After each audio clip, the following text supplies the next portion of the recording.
Hello दोस्तों, आज हम देखेंगे प्रेमचंद जी द्वारा लिखित कहानी सभ्यता का रहस्य। अब हम कहानी की शुरुआत करते हैं। यूँ तो मेरी समझ में दुनिया की 1001 बातें नहीं आती।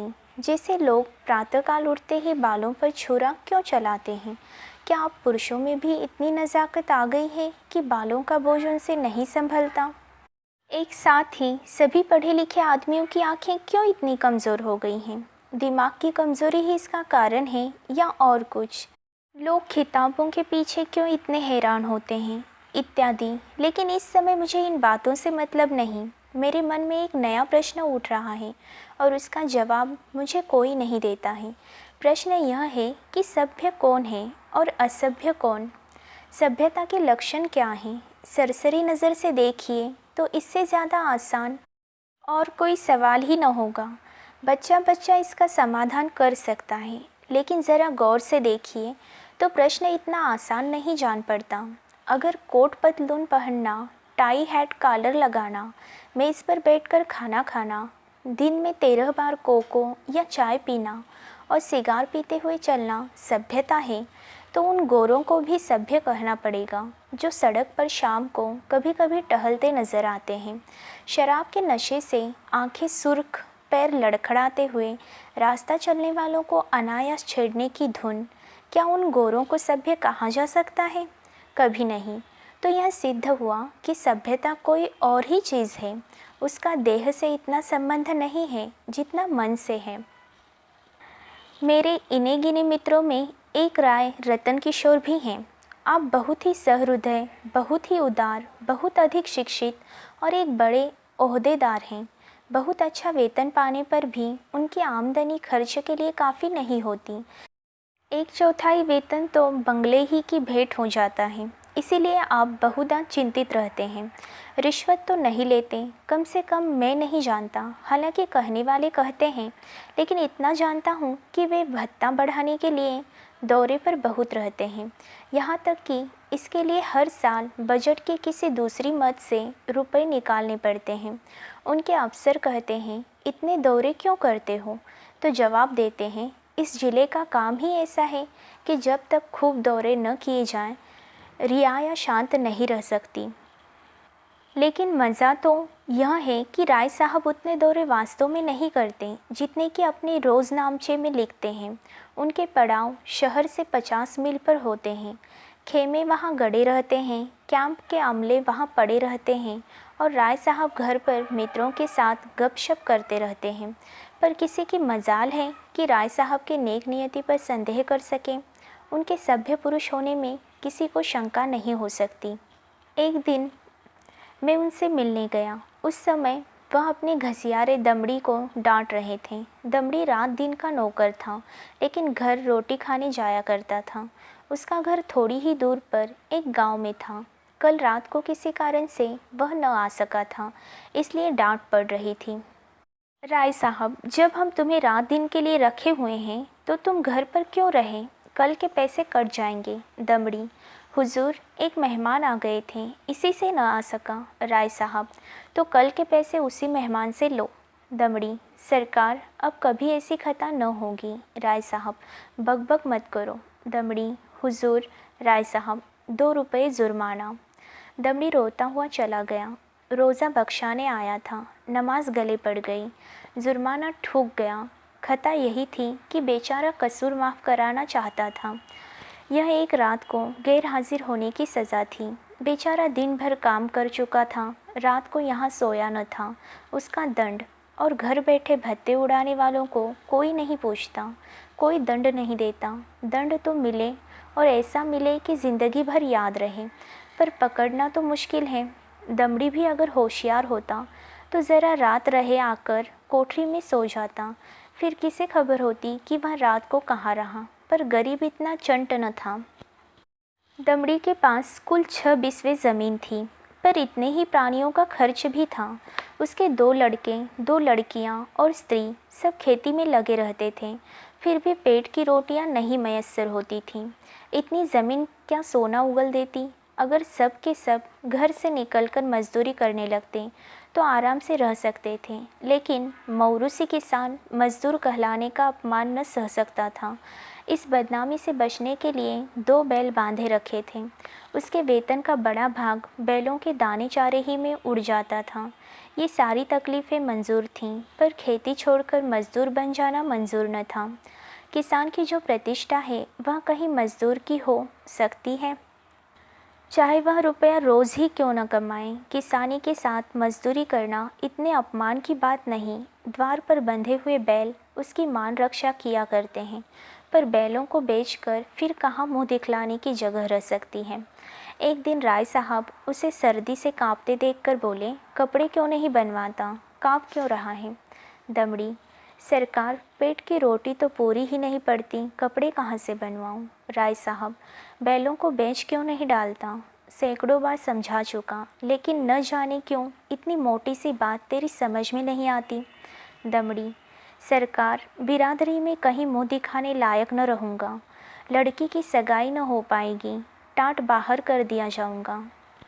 राय साहब, इन्हीं हिमाकतों से तुम लोगों की यह दुर्गति हो रही है। ऐसे आदमियों पर दया करना भी पाप है। मेरी तरफ फिर कर। क्यों मुंशी जी, इस पागलपन का भी कोई इलाज है।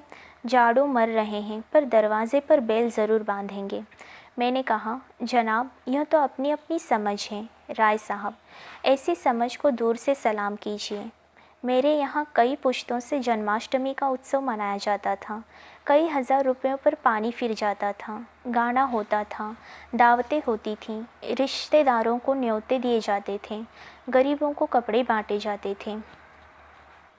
वालिद साहब के बाद पहले ही साल मैंने उत्सव बंद कर दिया। फ़ायदा क्या, मुफ्त में 4-5 हज़ार की चपत पड़ती थी। सारे कस्बे में बावेला मचा, आवाज़ें कसी गईं। कहा किसी ने ईसाई बनाया, लेकिन यहाँ इन बातों की क्या परवाह। आखिर थोड़े ही दिनों में सारा कोलाहल शांत हो गया। अजीब बड़ी दिल लगी थी। कस्बे में किसी के यहाँ शादी हो, लकड़ी मुझसे ले, पुश्तों से यह रस्म चली आती थी। वालिद तो दूसरों से दरख्त मोल लेकर इस रस्म को निभाते थे। थी हिमाकत या नहीं, मैंने फ़ौरन लकड़ी देना बंद कर दिया। इस पर भी लोग बहुत रोए धोए, लेकिन दूसरों का रोना धोना सुनूं या अपना फ़ायदा देखूं। लकड़ी से ही कम से कम 500 सालाना की बचत हो गई। अब कोई भूल कर भी इन चीज़ों के लिए मुझे दिक करने नहीं आता। मेरे दिल में फिर सवाल पैदा हुआ, दोनों में कौन सभ्य है। कुल प्रतिष्ठा पर प्राण देने वाला मूर्ख दमड़ी, या धन पर कुल मर्यादा की बलि देने वाले राय रतन किशोर। राय साहब के इजलास में एक बड़े मार्के का मुकदमा पेश था। शहर का एक रईस खून के मामले में फंस गया था। उसकी ज़मानत के लिए राय साहब की खुशामदें होने लगीं। इज्जत की बात थी। रईस साहब का हुक्म था कि चाहे रियासत बिक जाए, पर इस मुकदमे से बेदाग निकल जाऊं। डालियां लगाई गईं, सिफारिशें पहुंचाई गईं, पर राय साहब पर कोई असर न हुआ। रईस के आदमियों को प्रत्यक्ष रूप से रिश्वत की चर्चा करने की हिम्मत न पड़ती थी। आखिर जब कोई बस न चला, तो रईस की स्त्री ने राय साहब की स्त्री से मिलकर सौदा पटाने की ठानी। रात के 10 बजे थे। दोनों महिलाओं में बातें होने लगी। 20,000 की बातचीत थी। राय साहब की पत्नी तो इतनी खुश हुई कि उसी वक्त राय साहब के पास दौड़ी हुई आई और कहने लगी, ले लो, तुम न लोगे तो मैं लूँगी। राय साहब ने कहा, इतनी बेसब्र न हो, वह तुम्हें अपने दिल में क्या समझेंगी। कुछ अपनी इज्जत का भी ख्याल है या नहीं। माना कि रकम बड़ी है और इससे मैं एक बार की तुम्हारे आए दिन की फरमाइशों से मुक्त हो जाऊंगा, लेकिन एक सिविलियन की इज्जत भी तो कोई मामूली चीज़ नहीं है। तुम्हें पहले बिगड़ कर कहना चाहिए था कि मुझसे ऐसा बेहुदा बातचीत करनी हो तो यहाँ से चली जाओ, मैं अपने कानों से नहीं सुनना चाहती। स्त्री, यह तो मैंने पहले ही किया, बिगड़ कर खूब खरी खोटी सुनाई, क्या इतना भी नहीं जानती। बेचारी मेरे पैरों पर सर रख कर रोने लगी। राय साहब, यह कहा था कि राय साहब से कहूँगी तो मुझे कच्चा ही चबा जाएंगे। यह कहते हुए राय साहब ने गदगद होकर पत्नी को गले लगा लिया। स्त्री, अजी, मैं न जाने ऐसी कितनी ही बातें कह चुकी, लेकिन किसी तरह टाले नहीं टलती, रो रो कर जान दे रही है। राय साहब, उससे वादा तो नहीं कर लिया। स्त्री, वादा, मैं तो रुपए लेकर संदूक में रख आई, नोट थे। राय साहब, कितनी ज़बरदस्त अहमक हो, न मालूम ईश्वर तुम्हें कभी समझ भी देगा या नहीं। स्त्री, अब क्या देगा? देना होता तो दे न दी होती। राय साहब, हाँ मालूम तो ऐसा ही होता है। मुझसे कहा तक नहीं और रुपए लेकर संदूक में दाखिल कर लिए। अगर किसी तरह बात खुल जाए तो कहीं का न रहूं। स्त्री, तो भाई सोच लो, अगर कुछ गड़बड़ हो तो मैं जाकर रुपए लौटा दूं। राय साहब, फिर वही हिमाकत। अरे अब तो जो कुछ होना था हो चुका।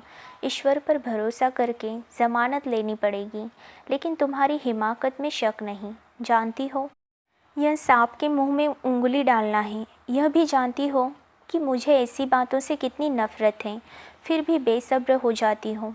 अब की बार तुम्हारी हिमाकत से मेरा व्रत टूट रहा है। मैंने दिल में ठान लिया था कि अब इस मामले में हाथ न डालूंगा, लेकिन तुम्हारी हिमाकत के मारे मेरी कुछ चलने भी पाए। स्त्री, मैं जाकर लौटाए देती हूँ राय साहब, और मैं जाकर जहर खाए लेता हूँ। इधर तो स्त्री पुरुष में यह अभिनय हो रहा था, उधर दमड़ी उसी वक्त अपने गांव के मुखिया के खेत से जुआर काट रहा था।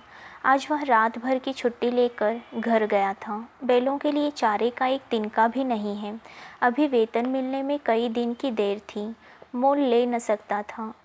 घर वालों ने दिन को कुछ घास छीलकर खिलाई तो थी, लेकिन ऊँट के मुंह में जीरा, उतनी घास से क्या हो सकता था। दोनों बैल भूखे खड़े थे। दमड़ी को देखते ही दोनों पूंछें खड़ी करके हुंकारने लगे। जब वह पास गया तो दोनों उसकी हथेलियां चाटने लगे। बेचारा दमड़ी मन मसोस कर रह गया। सोचा इस वक्त तो कुछ हो नहीं सकता, सवेरे किसी से कुछ उधार लेकर चारा लाऊंगा। लेकिन जब 11 बजे रात उसकी आंखें खुली तो देखा कि दोनों बैल अभी तक नांद पर खड़े हैं। चांदनी रात थी। दमड़ी को जान पड़ा कि दोनों उसकी ओर अपेक्षा और याचना की दृष्टि से देख रहे हैं।